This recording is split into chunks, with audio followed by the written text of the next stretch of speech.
All right. So, welcome everyone. We are gathered here today for a webinar on balancing acts, safe withdrawal rates, and in the Indian context. The webinar is organized by NSC Center for Behavioral Science in Finance, Economics, and Marketing. It is a center housed within IIM Ahmedabad, which tries to understand several aspects of behavioral finance, marketing, and economics with a specific emphasis towards Indian market, and it spans several subjects. And today we have with us Mr. Rajan Raju and Mr. Ravi Sarogi, who are going to present a topic which is very important in terms of retirement planning. The idea of this paper relates to how one should plan their retirement.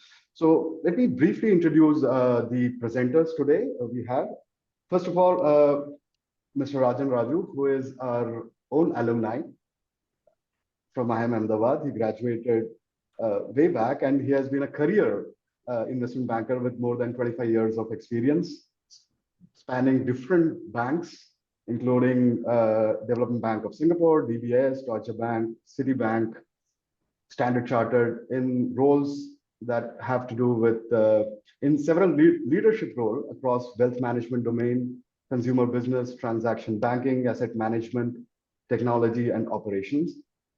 He's also worked in different locations, including London, Singapore, and also he's worked out of India.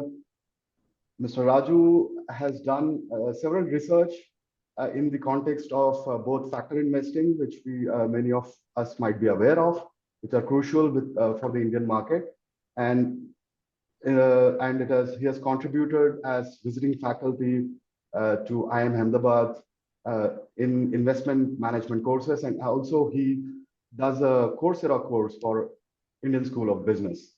So first of all, welcome, Mr. Raju, and thanks for agreeing to present this paper at the NSE Center. And I also welcome Ravi Sarogi, who is the co-author in this paper, and Ravi is co-founder of Samasthiti Advisors, and he's a SEBI registered investment advisor. Prior to that, Ravi headed the fundraising and product design vertical at Northern Arc Investments. And before that, he has also done stints with IIFL and JP Morgan. Ravi was recognized as one of the 40 under 40 outstanding professionals in the Indian alternate investment industry by the Indian Association of Alternate Investment Funds. Ravi is a regular contributor to business newspapers and on topics related to economy, finance, and investing. Ravi is a chartered financial analyst, the US charter holder, and has a master's in economics from Madras School of Economics. So I welcome both of you, and thank you for agreeing to take us through a paper which has an important value. I hope our audience gains a lot of insights from this presentation.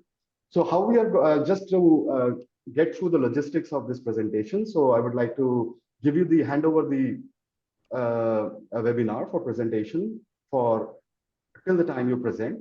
We will be taking up questions from the audience, depending upon which is more amenable to the flow of the presentation. Also, we can cluster the question if we take a break between the presenters. I request the audience to post questions on this Q&A button that you have. We will be taking questions at one go, whenever there is a break between the presentation between the presenters, and also at the end of the presentation. And further, we will go on to the end of this webinar to discuss about broader aspects of retirement planning, and other related aspects of savings and investments within the Indian context. So welcome again, Mr. Raju and Mr. Saraugi, and I would like to hand over the uh, podium or the virtual podium to you. Thanks so much, Professor Vasu. Welcome, everyone. Thanks so much for joining. So, in the interest of time, let's get started straight away. So, this is the brief agenda that we'll be covering in the presentation, after which we'll hand over to Professor Vasu and would love to answer your questions. So, feel free to please populate the Q&A box as we present. And if possible, we can try and address those questions during our presentation itself. So we'll be talking about the typical way in which retirement planning is done. And we'll be talking about why we think that there can be an improvement in that methodology because it ignores the sequence of return risk. And we'll talk briefly about that, why that risk is very, very important to factor in while designing retirement plans. We'll be talking about our methodology, which is the safe withdrawal rate, which we think offers a better perspective on retirement planning. And this is specifically research that we have done looking at the Indian market, and we can share the details of the findings. We'll take a look at the key takeaways, the behavioral biases, and have a few concluding remarks. Important disclaimer, nothing is investment advice in this webinar. Please consult with your financial advisor before you take any action based on our research. So designing a good retirement plan, it can be very, very tricky. I think, as planners, as investors, as retirees, the more you think about how to design an efficient retirement plan, the more you start realizing why it's a lot tougher than we may think. There are financial goals which are relatively easier to plan. Let's say you want to buy a house or you want to save corpus or buying a car. These are computationally easier financial goals to address because there's a certain fixed amount of expenditure that is being planned in the future, and it's relatively easier to tackle. But a retirement plan can be very, very tricky because a typical retiree is going to spend about 30 to 40 years in retirement. And that's just the distribution phase. Somebody may actually start accumulating retirement plan in the accumulation phase. So a typical retirement plan can encompass 40 to 60 odd years. And how do you build a plan across such a long horizon in terms of what assumptions to use? We don't even know how the world is going to look like in the next 10 years, let alone devising a plan which can be called robust and spans nearly half a century. So in a retirement planning, both the accumulation phase, where the retiree is actually building a retirement corpus, as well as the distribution phase, where the income stops, the active income stops, and a retiree is looking to generate income from the retirement portfolio. So both of these have to be, spot on. And what makes it more challenging is that both of them are very, very interconnected and there are interdependencies between both of them, so which makes the planning that much more difficult. So let's take a look at a typical approach that we generally use in retirement planning. We take in a few set of assumptions, most prominent, of course, being the rate of investment return. Important, of course, to assume a certain rate of inflation, and then we assume that the retirement corpus will fund the expenses for the retiree's life expectancy. There are estimates of annual and monthly expenses, what's the kind of retirement income needed. And here it's important to bring in aspects of taxation as well. And then, of course, the eventual computation based on these assumptions and estimates where we calculate the required retirement corpus and how a withdrawal needs to be made, from that corpus. So let's take a small example. And this is important to take you through this example because we can contrast this approach versus the approach that has been presented, in our research. So let's take an example of an individual who is 35 years old, has current expenses of 12 lakhs a year. So broadly about a lakh a month is the current expenses. expects to retire at age 60, so has 25 years to retirement. This individual will spend 30 years in retirement. So we are assuming a life expectancy of 90 years. So the individual is going to retire at 60, life expectancy of 90. So that's 30 odd years of retirement.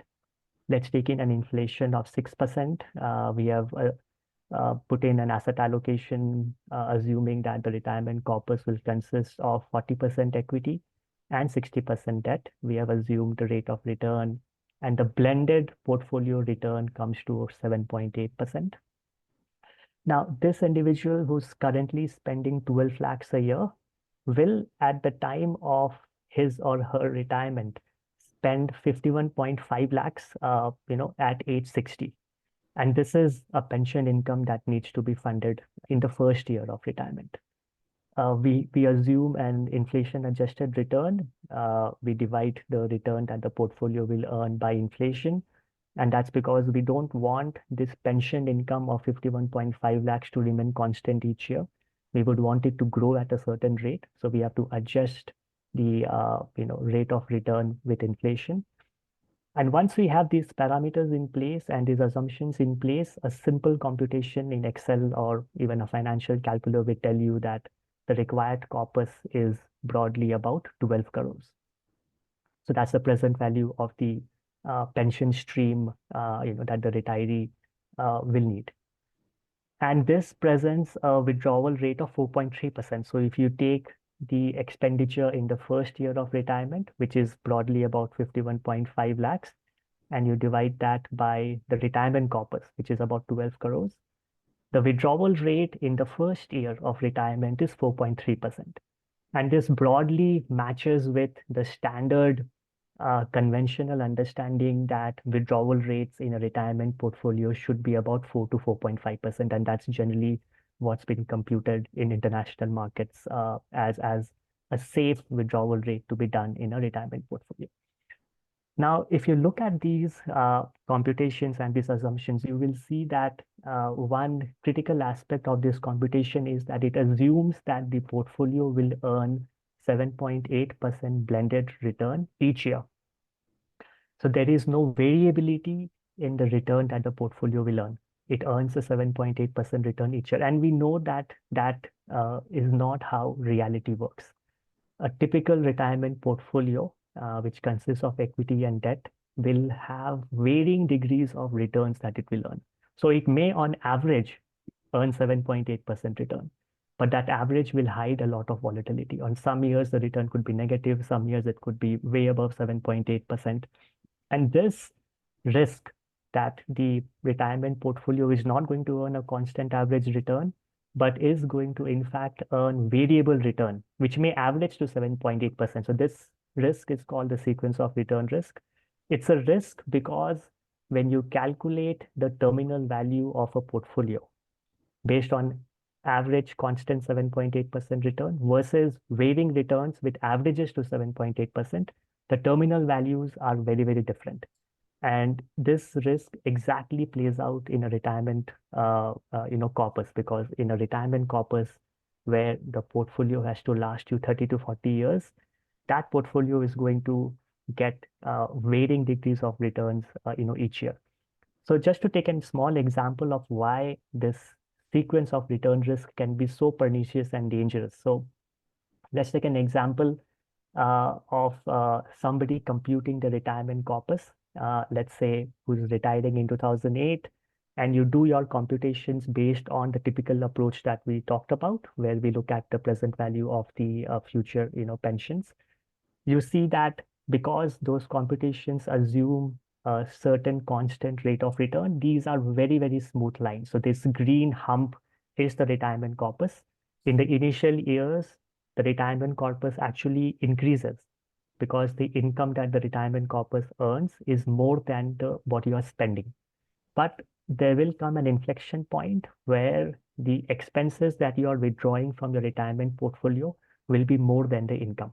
And that's just because of compounding, because the expenses are compounding at a certain rate of inflation. So at that inflection point, you actually start eating the principal component of your retirement corpus as well. So you're not only withdrawing the income from the retirement portfolio, but you're also eating away the principal value of your investment. But those principal value does not become zero till the expected, life expectancy of 90. So this works really well on paper. But if you were to take that same plan and run it against what actually happened post 2008, you see that those computations fall flat. In fact, the retirement corpus is barely able to last for 50% of the person's retirement tenure. And this happens because the portfolio is being subjected to a lot of volatility. Now, this is not really cherry picking of data. Of course, we know that 2008 is the year in which global financial crisis happened. But you can do this exercise over multiple years, and you will see that there will be several years in which this same story will hold. And that's purely because the portfolio is being subjected to a lot of volatility.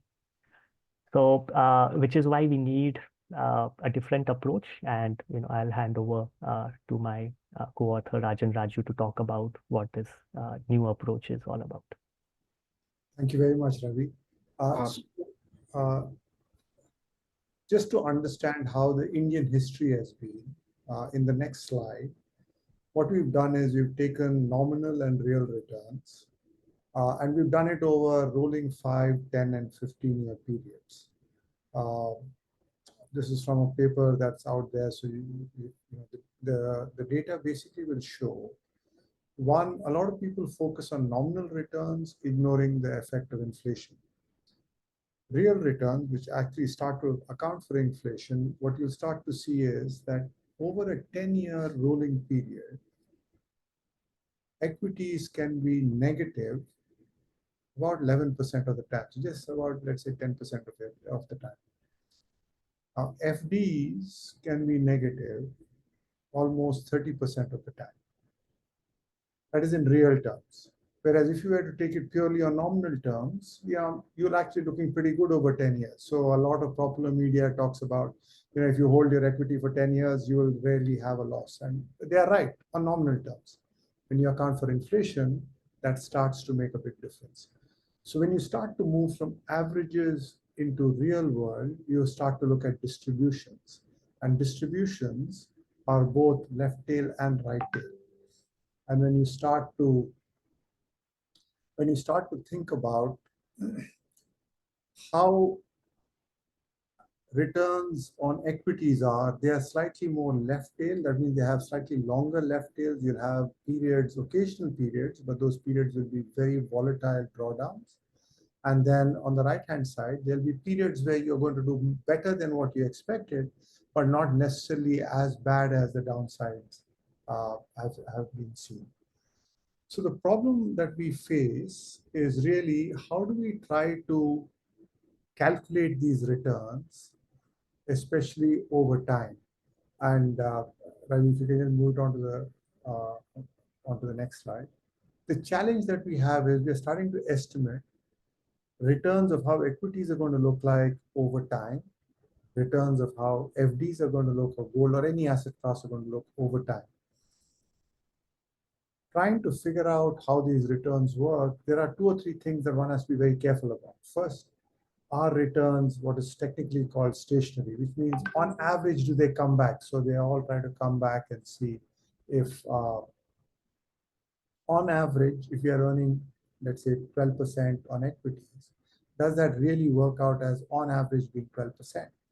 If it turns out that as time progresses, equity returns start to drop, then that particular kind of distribution would be called non-stationary. And that's something that we got to account for. The second piece that we got to think about is, how has last year's equity return affected this year's equity return? Does it mean that if last year's equity return was a particularly bad one, this year's is going to be a particularly good one? Or does it mean that last year's was a particularly bad one, this year will be a slightly worse one? And these are also things that will vary over time. Finally, what we got to account for is, if equities are doing bad, are FDs going to do good? Or the other asset class that you have, are they going to do good? Or is there some correlation between the two of them, or as it's called, co-integration between the two of them, that you can kind of figure out a distribution process. And then you'll all bring that back into something that really affects the expenses side, which is inflation. Rajshri had asked whether expenses will decrease over inflation. We will come back to that question towards the end because I think it's an important point. Let's assume to start with that at the point of retirement, you start off with a particular expense stream. And then the only thing that we're going to start varying it with is inflation. Now, irrespective of what happens to your income, that is your returns on your asset side, your liabilities, if you want to maintain the same lifestyle, are just going to grow up by inflation. And so we've got kind of, it's a multivariate distribution that you're trying to figure out how that all works through together. And standard statistics kind of struggles with this. And so the way we try to approach it is, Ravi, if you can move on to the next slide, where we try to approach it is we try to create a lot of simulations.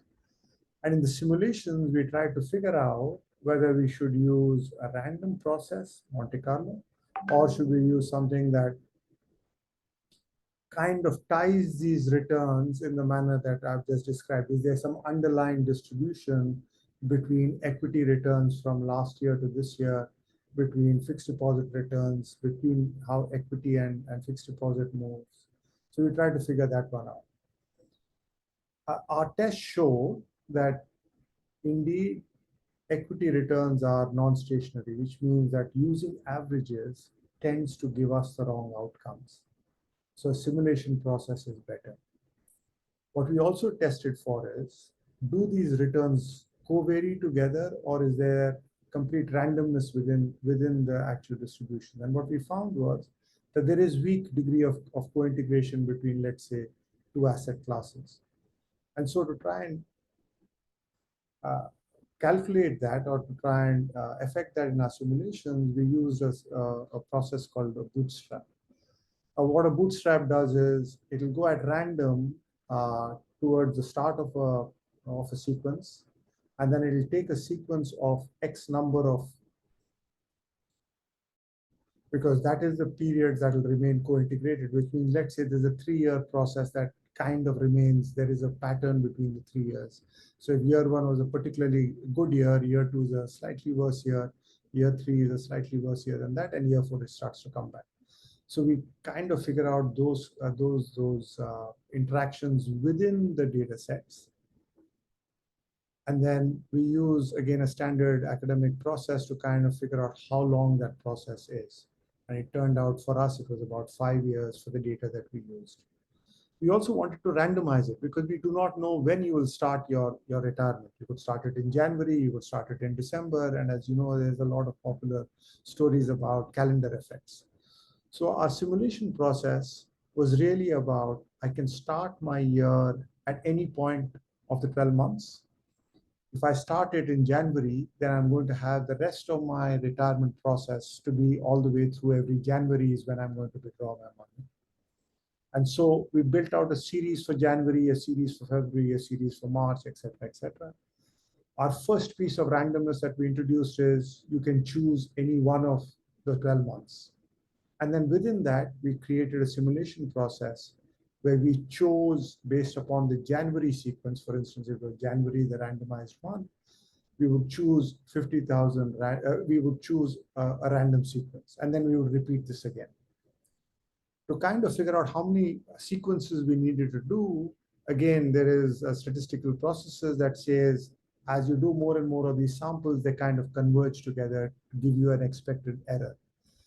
And what we found is that when we did Monte Carlo, we needed about just under 20,000 sequences to kind of get us to a reasonable number. So we said, to be on the safe side, we increased that to 50,000 sequences.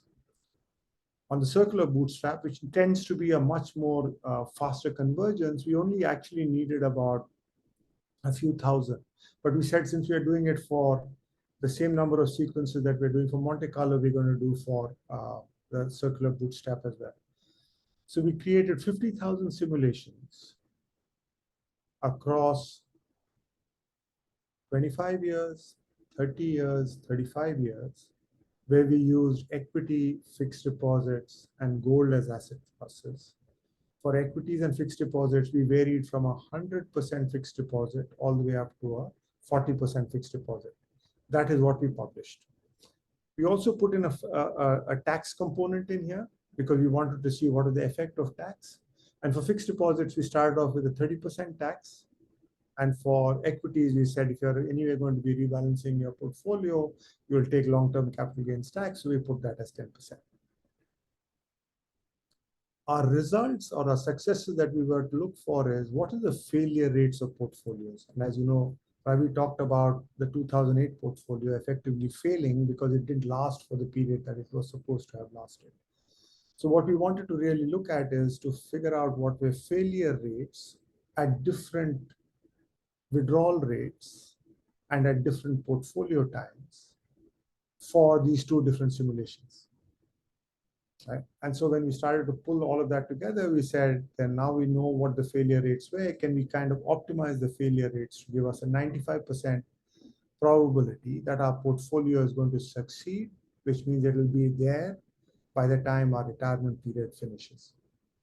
So a lot of that kind of stuff is what we try to do in a very systematic manner, because the data is what the data is. And all that we used was historical data starting from the year 2000 and all the way up to 2023.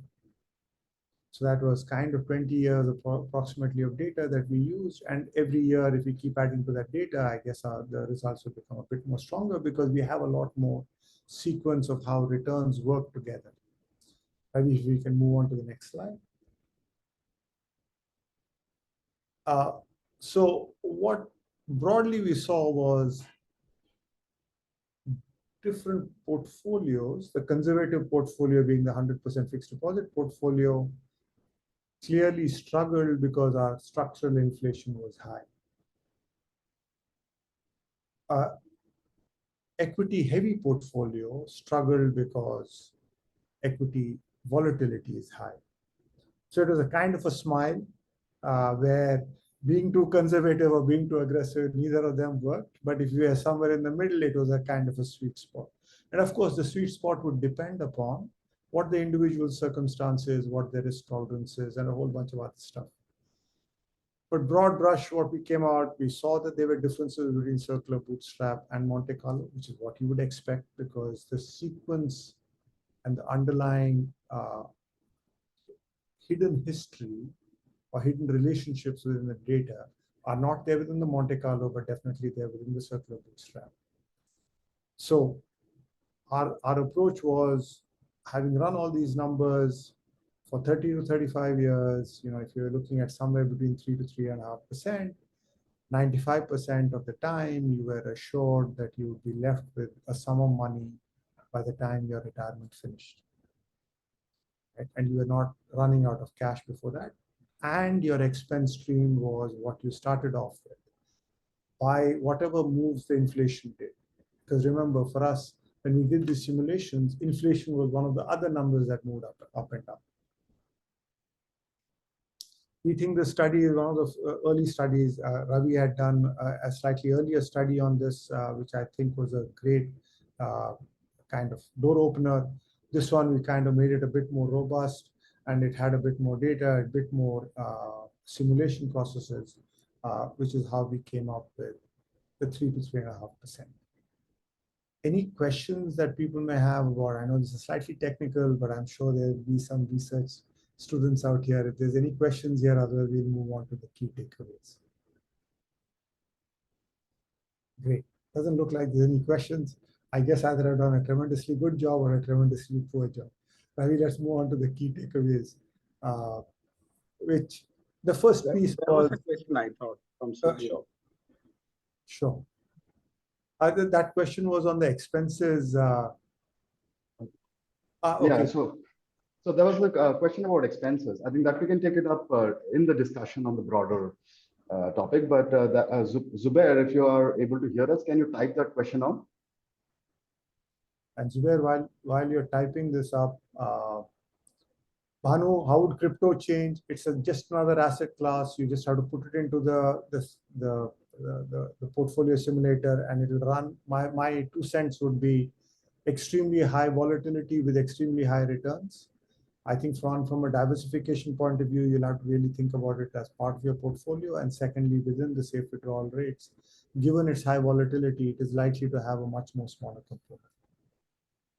I'm not sure I understand. Sorry, and then there was Srinivasan who said, for a non-student, why should one even follow a SWR approach? Excellent question, Srinivasan. You know, I don't think you should. All that we are saying is the world is complex enough. If you take straight lines for that, you know, again, I come back to that river example. You may fall into one of those holes or you may not. And that is something that is entirely up to the individual's circumstances, risk tolerances, obligations, commitments, etc. If you're a billionaire, you don't need to worry about this. If you have a few lakhs and you're starting to think about a retirement process and you had a certain point of view, then I think a straight line for me, as an individual, for me, it's a risky stance, because if something goes wrong, I'm going to be the person who's stuck. There's nobody else. So a straight line approach, while it is a useful start, I would say you need to augment it. Is it the only alternative? Of course not. There are other alternatives too, and there are several that you can consider. The more you question your forward estimates, your forward assumptions, I think the better your retirement plan will be. And to come back to the point that Ravi had made, a good retirement plan is always tricky. And for a tricky problem, you need to have multiple solutions. There was Sandeep. We have a couple of more questions. I think Sandeep is primarily trying to ask the long and short of that slide. Essentially, I think Sandeep is trying to not go into the details of Bootstrap. No problem. So should we just we take this up later? I think we can. No, actually, it's fairly straightforward. Sandeep, so you know, it's pretty straightforward. All that we are saying is, depending upon what your portfolio, what your risk characteristics are like, what your risk tolerance is like, you can choose any of these portfolios, and based upon that, there is a safe withdrawal rate that you should think about as a baseline. So let's say you like a 70-30, 70 here being the fixed deposit, I assume, because the 70-30 for equity is actually lower than the 60-40. So it's not in our published results. You'll have to wait for next year when we'll put it out, but it actually is worse off than what you're seeing here. So it's actually pretty straightforward. What you'll have to figure out is your risk tolerance, your obligations. And then once you've decided on the portfolio, this table is like a ready reckoner. It gives you a baseline for what your safe withdrawal will be. Any consideration given to valuations while rebalancing? Absolutely. So we rebalance it every year based upon the market returns for that year. So valuations, if you're looking for independent of prices, no.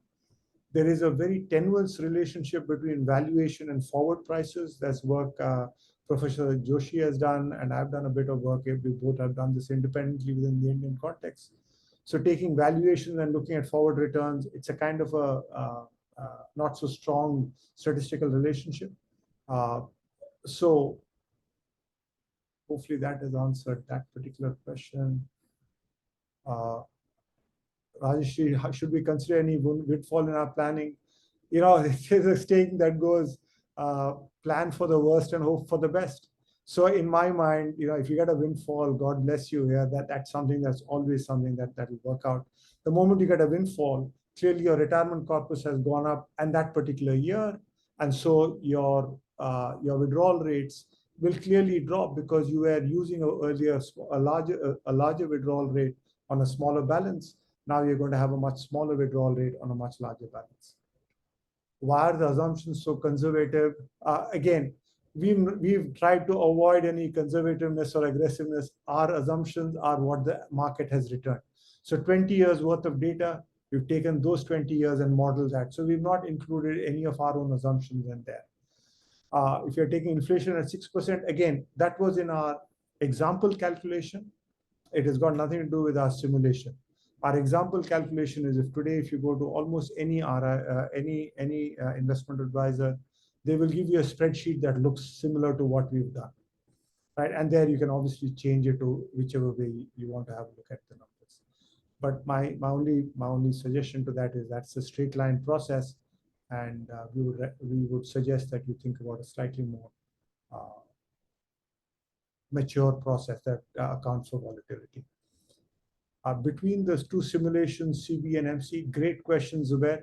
Our take is, since you're looking at this 30 years into the future, 40 years into the future, frankly, this is an estimate.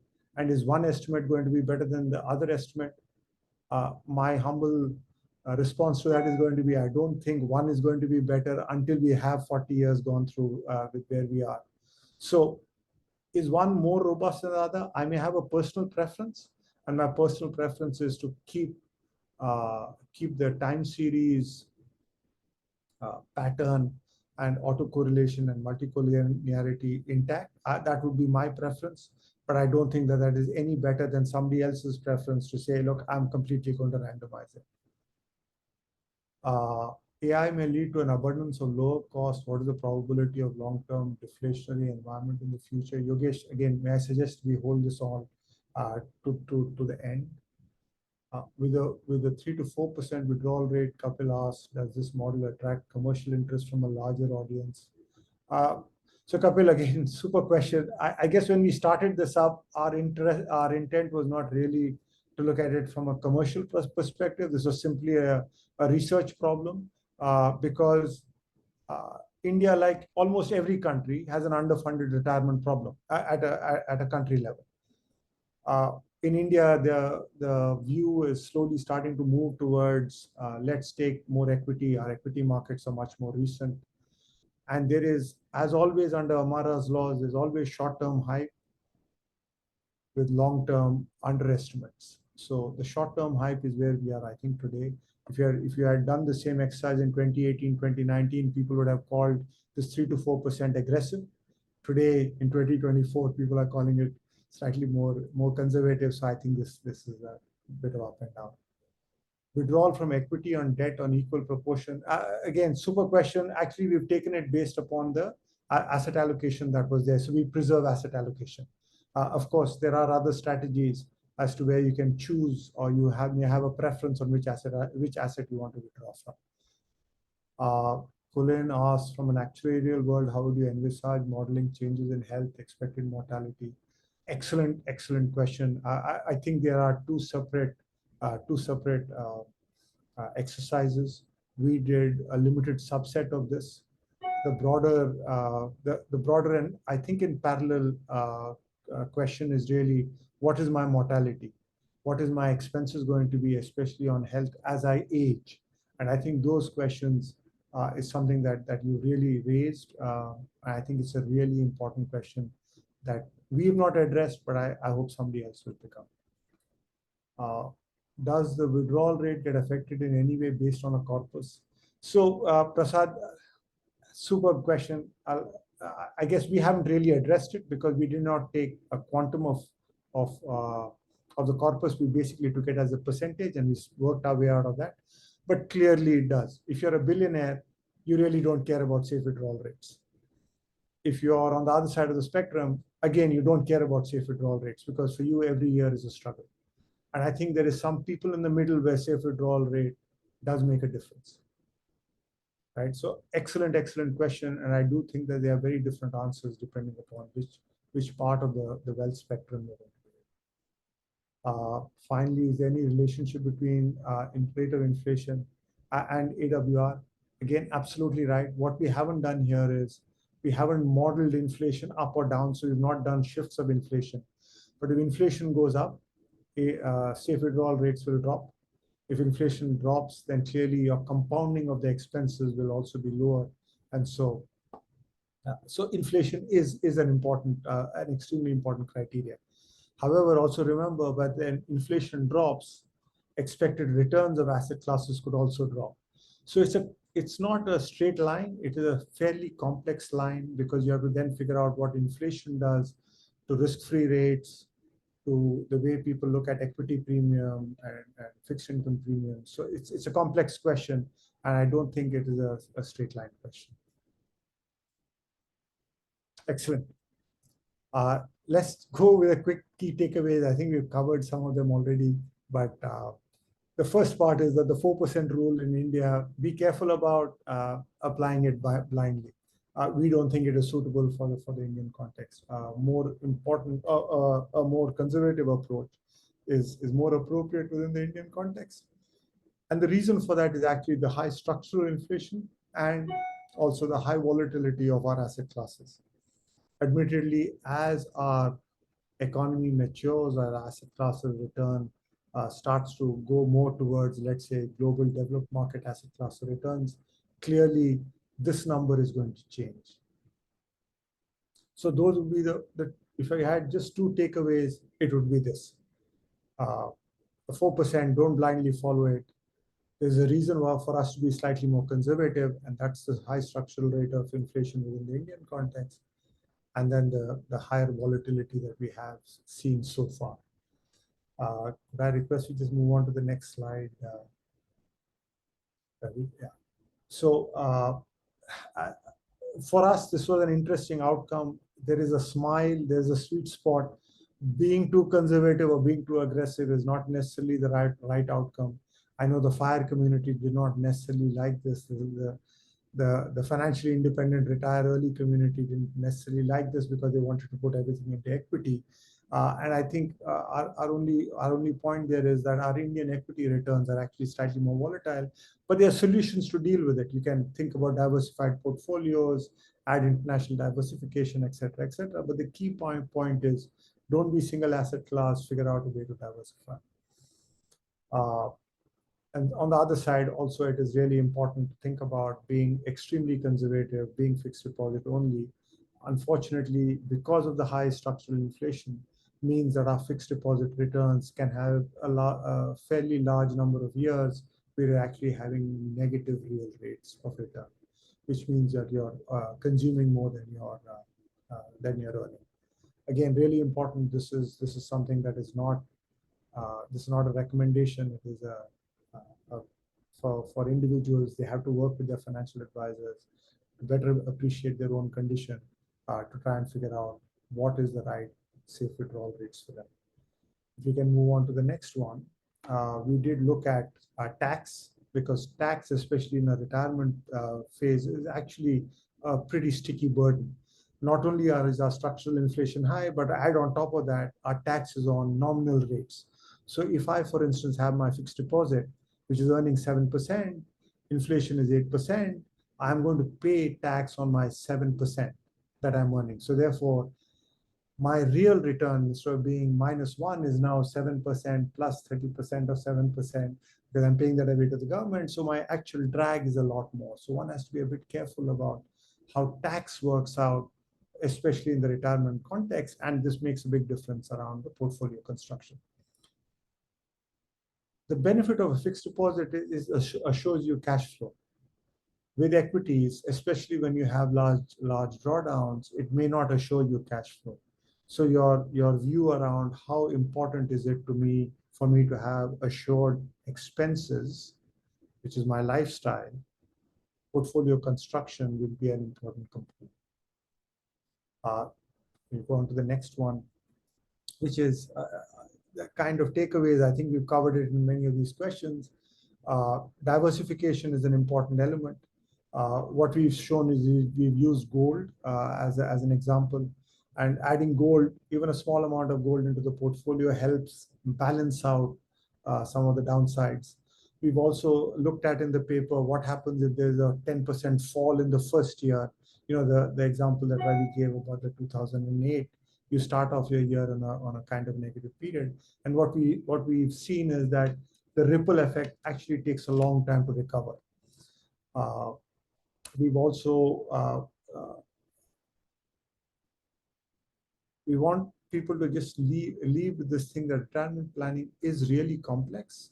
It's something that is that requires a lot of thought, especially because it's so far out into the future, and the consequences of getting it wrong can be catastrophic. And so please avoid simplistic or naive heuristics and rules of thumb. The more models and frameworks you use, the better your retirement process is going to be. What we want to do about biases, because there's a lot of biases that everybody has. And that, of course, comes into something as personal as a retirement plan. Broad brush, there are two kind of biases that one has to be careful about. The first bias is a mathematical or a cognitive bias. How do you use the information? How do you process the information? So people saying, equity is always going to do well. That is a bias, because if you look at long-term histories across the globe, equities do not necessarily always do well. Similarly, how do I discount 30 years into the future? Or how do I compare something? I think Rajesh asked the question, I get a windfall. What happens if my windfall is 30 years into the future as compared to 2 years into the future? What would I do with that money? So these are biases that relate to how we think about the information processing aspect. Easier to fix because you have data, you can have an argument about it, but at the end of the day, the numbers will tell you whether who is right or who is wrong. The second part is emotional biases, and these emotional biases are much more difficult to get over. Overconfidence. I've been successful all my career. I'm going to have the string of heads all the way through. My string of luck is going to last me in my last 30 years. Even an astrologer will tell you that everybody has a bad time in their life. And you'll only know that when you have the bad time in your life.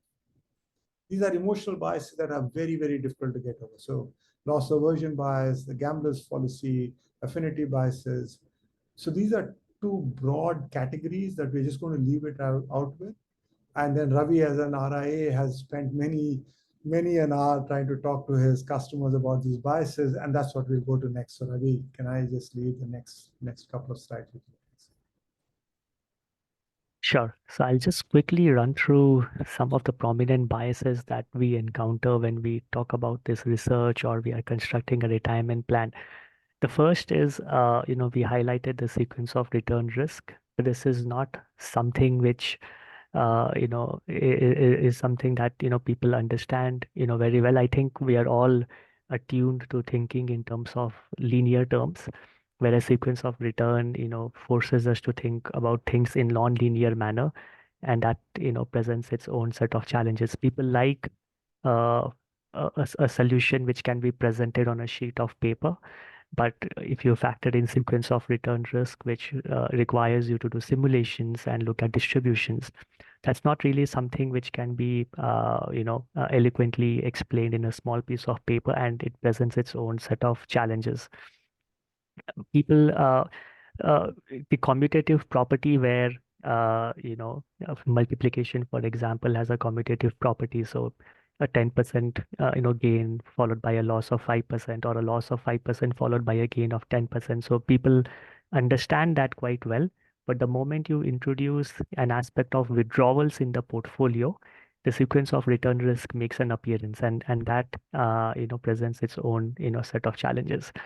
Most people who think about sequence of return risk, or would like to explicitly account for it in the retirement plan, take their approach that I will use a conservative return, and maybe that will take care of sequence of return risk. So let me be conservative in terms of what I expect to earn from my portfolio. But that still doesn't really help, because even that conservative return assumption, will encapsulate volatility. So it's anyway a good idea to be conservative when projecting returns. So if you look at the 10 to 15-year holding period returns of equity in India, you will see a clear structural decline. It's very evident. Similarly, it's evident in the case of debt returns as well. So as inflation has come down in our economy over a period of time, nominal returns also come down. So it's anyway makes sense to use conservative returns and not be explicitly guided by history. And that will not take care of the sequence of return risk. I think as Indians, all of us have a significant exposure to real estate and gold. That's true for most individuals, and they look at that when they're creating these assets. Investors look at it as part of the retirement portfolio. But what happens is that during the retirement years, there is a significant amount of aversion towards monetizing these assets. So while these assets provide financial security from a behavioral point of view, but it's completely useless from actually being used in a retirement corpus for generating income. So that's another, in fact, which is why we warn investors that a decision to actually invest in real estate, for example, is a decision implicit of creating an inheritance asset and not necessarily an asset that individual is going to use during their lifetime. We also see that because there is very less research on how much can be safely withdrawn from a portfolio. Any such estimate, of course, comes with its own set of risks. So there is a lot of insecurity among people in using the principal component of the retirement portfolio. But any retirement computation that you do, like for example, the one that we showed earlier, it does factor in that at some point of time, the retiree will have to start consuming the principal component. And there is a very big aversion, towards doing that. People want to only consume the returns that their, portfolio, and they don't want to touch the principal. I think which, causes a significant amount of consumption squeeze, among the retirees. So these are some of the prominent, biases that we, observe in our practice.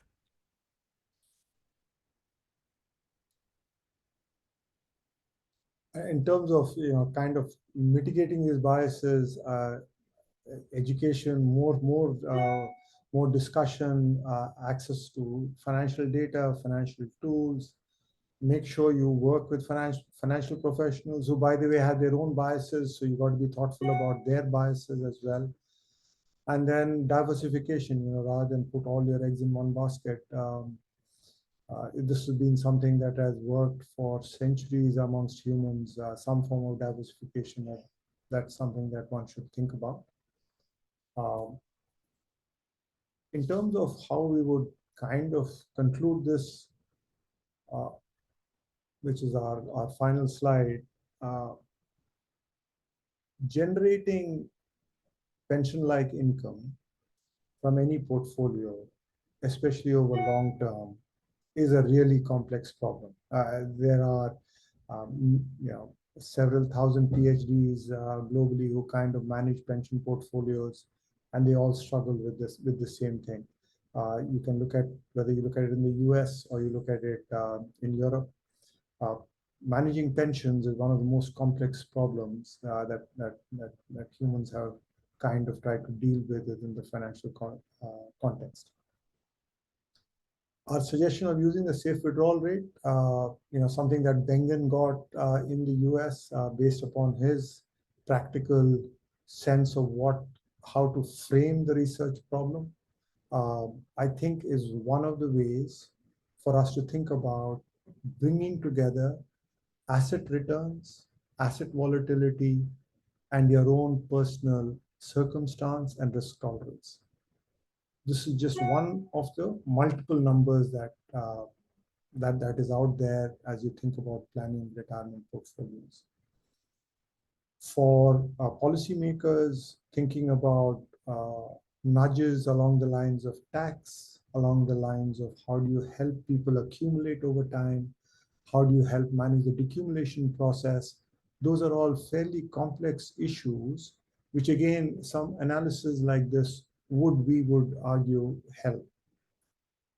Because our financial markets are so young and our data is limited, the simulation approach that we use, unfortunately, does not carry out over the 30-year period. So if you had 30 years of history, or let's say 40 years of history, you could kind of say, I've got a rolling 20-year period that I could use at least as one of the ways to check these simulations. So I think we are working with some tools with our hands tied behind our backs, but it doesn't mean that we should not use the tool. And finally, we would come back down to the reason for the low as in quotes, safe withdrawal rates are high structural inflation in India, along with high asset return volatility. As these change, our expected returns of assets would change, and therefore, again, the retirement problem doesn't become less complex. It not necessarily become more complex, but the complexity remains the same, and you still need to have tools like this. And finally, for those of you who want to read the more detailed paper, they're there on SSRN, available for people. If you just scan the QR code, that should be more than enough to take down the link. With that, Professor Vasu, there were two questions that we had asked to be left later on. I noticed Kapil has asked something about factor models and whether we can take the returns to 15%. Kapil, I think that's a really interesting question.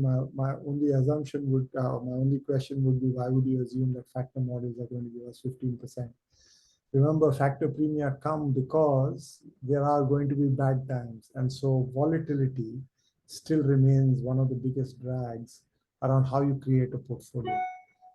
The bigger issue, as you rightly point out, is how do you create a good retirement portfolio, right? Which is the point that we made right at the start. A good retirement portfolio is tricky, and it does require a fair amount of effort. And the one question that we had left behind was, as we age, would our expenses go down? So maybe I'll answer part of it. Ravi, I'll ask you to answer part of it. Sure. Okay. First thing, thank you for the presentation. But I'd like to build on that aspect a bit, because I think what it started off, it is actually a deeper question also related to how the accumulation phase itself matters. I believe that this SFR rate matters far more because the savings that we require to maintain the same lifestyle would be much higher. And eventually, one cannot really bank upon the fixed income and adjust their consumption based upon whatever the fixed income is giving. So all this calculation in general would make sense in a broader sense if one wants to maintain the lifestyle. And for example, in your initial example that you had given, I could quickly calculate how much is the accumulation. So one can see that it's almost 26% of the income has to be saved in the 60-40 equity portfolio for 30 years of accumulation in order for you to have the corpus of 1,200 or 12 crores in order to decumulate with a reasonable amount.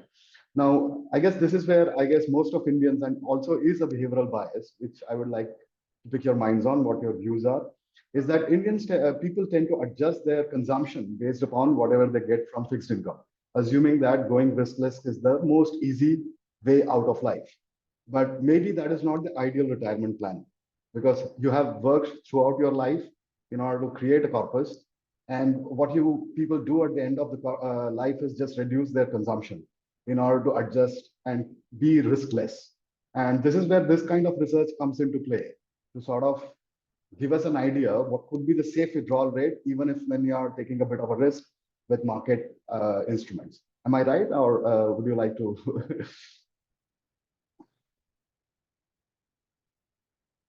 Ravi, do you want to go first? And Yeah. Sure. No, Professor Vasu, that's a very, very valid point, because there is a significant amount of consumption squeeze that happens when people retire.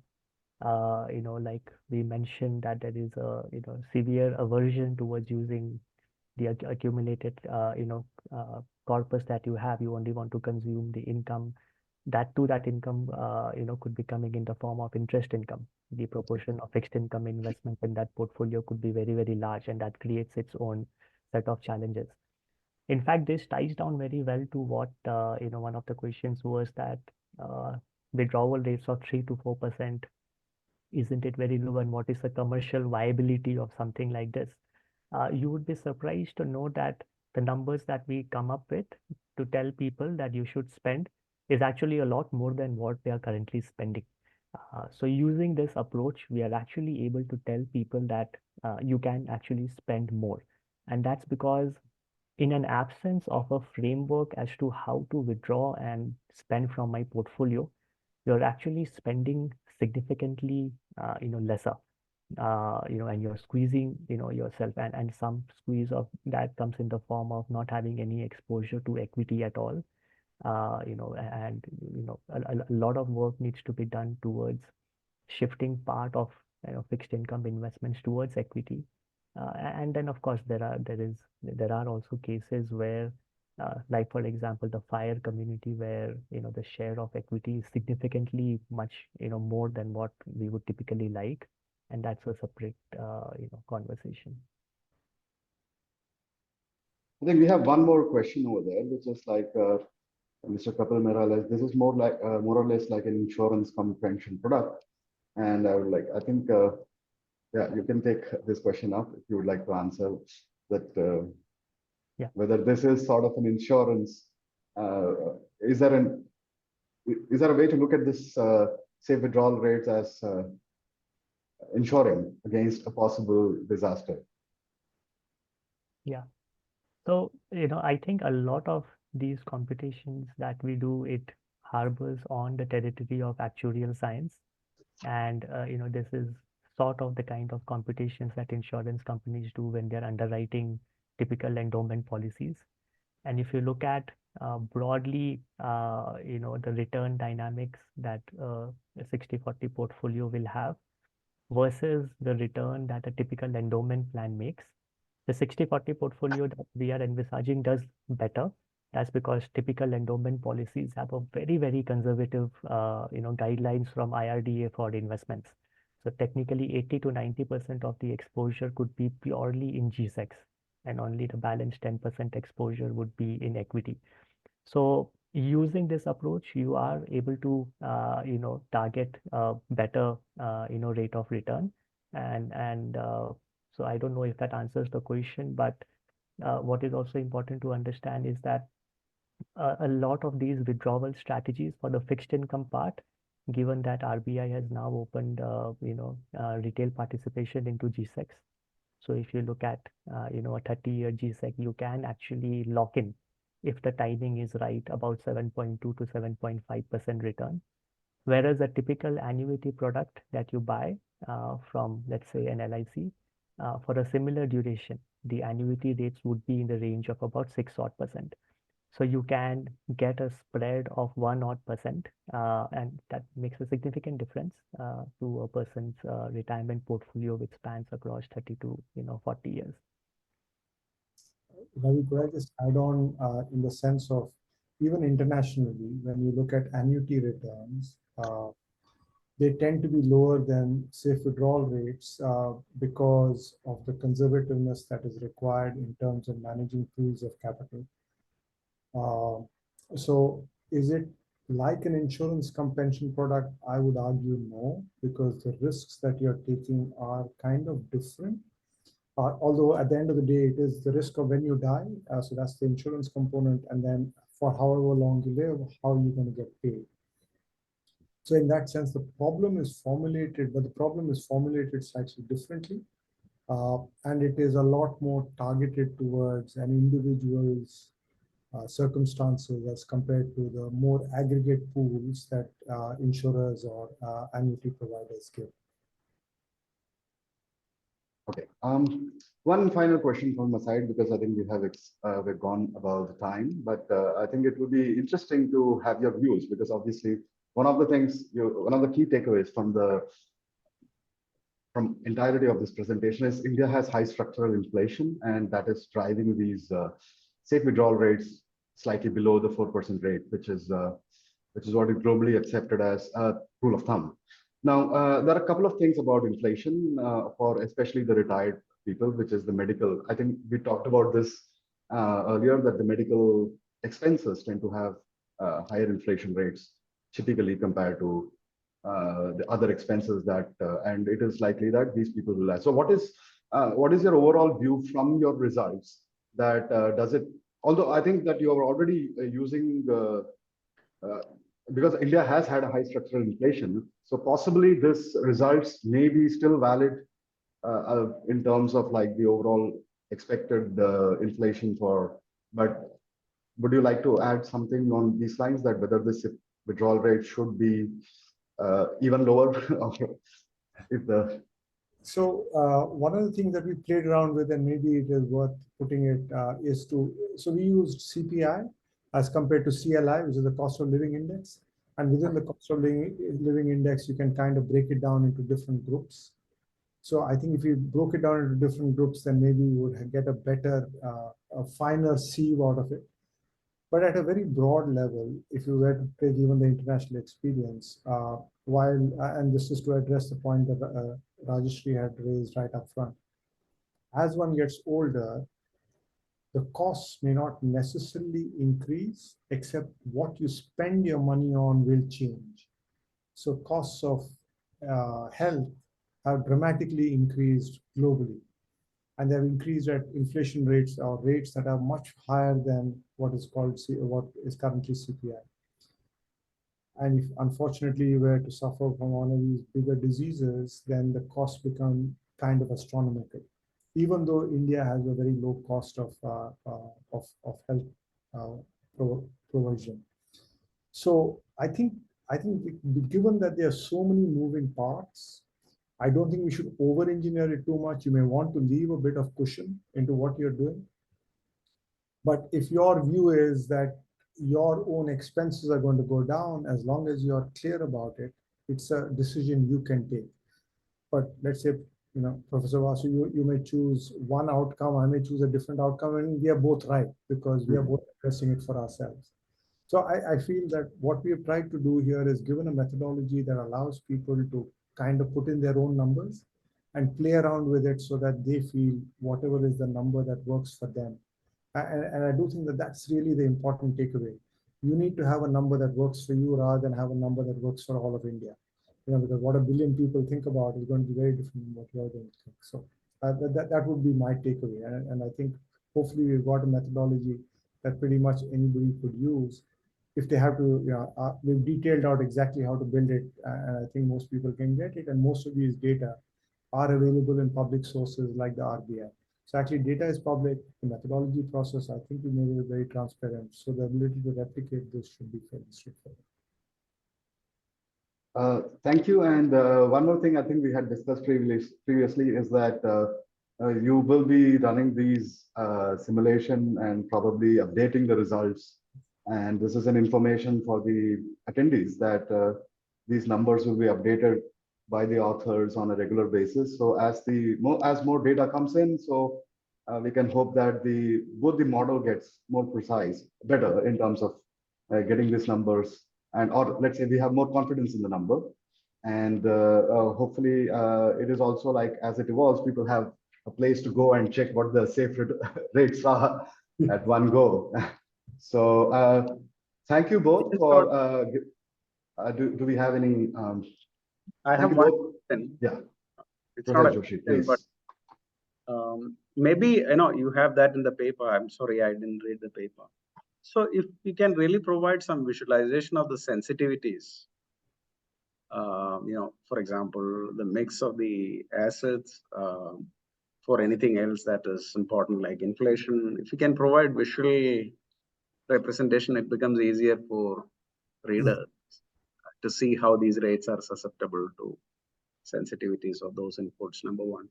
Number two, is there any attempt to integrate something like a reverse mortgage into this? This is Ravi's favorite topic. Ravi, over to you, sir. Yeah, no. So, reverse mortgage is one product, which will be really helpful in monetizing the real estate allocation in a retirement portfolio. But this is such a underdeveloped market in India that there is hardly any conversation around it at all. But we do see that something like that will really, really help, retirees. Whether how much, so there are two components to that. One is today we don't even have a market. But once at least we have a market, you can have conversation with people. Generally, real estate asset is looked on like an inheritance asset. There are sentimental values attached. Kids have grown in that house. People don't want to let go of the property. They would like to devolve it to the next generation. But at least if there is a market, if there is a value proposition that can be shown, then the behavioral aspects can also be addressed subsequently that, okay, these are the terms and conditions through which you can, if you, wish monetize your real estate investments. And I'm sure there'll be, more than adequate number of people, who would slowly warm up to it. Sure. I think the way, a layman could understand your work, keeping aside the profundity of the simulation and the complexity that is around it, is that in India compared to, let's say, if you were in a market like US, compared to that, if you are in India, probably one way to really ensure, no risk to your lifestyle is to have a higher corpus, right? Is that Yes. that not, yeah, kind of, right? Yeah. Yes. Okay. Just one last technical clarification. So is the simulation done with replacement, the bootstrapping? Yes, they are doing replacement, and that was a conscious choice we made because this, especially in the blocks, I think that's important. The blocks will be able to repeat itself given our short time span that we've got. As we have a longer time span, we would like to take replacement out and see what happens. So the only issue with the short period data is if there is a structural shift for some reason. With replacement, it is like, repeating the same observation all over because you are actually taking a block, right? It's the block which is being, the block is a sequence which is being repeated through a stochastic. Yes, that's absolutely, and that's one of the things that we are saying. We think that there's some technical issues around this, but we are forced to take those on because of the shortness of the time series. And as time series grows longer, we will have a better estimate. And to the earlier question, should I use Monte Carlo? Should I use circular block? Our suggestion is at this point in time, currently use both because the more information you have, the better it is. Thank you, Ravi and Raj. Well, thank you, everyone, and thank you, participants who posted all the questions. It was, and again, I thank both Rajan and Ravi for giving us this insightful talk, and hope to see you again with another research paper sometime. Thank you very much for giving us the opportunity. Really appreciate it. Thank you. Thank you for the opportunity.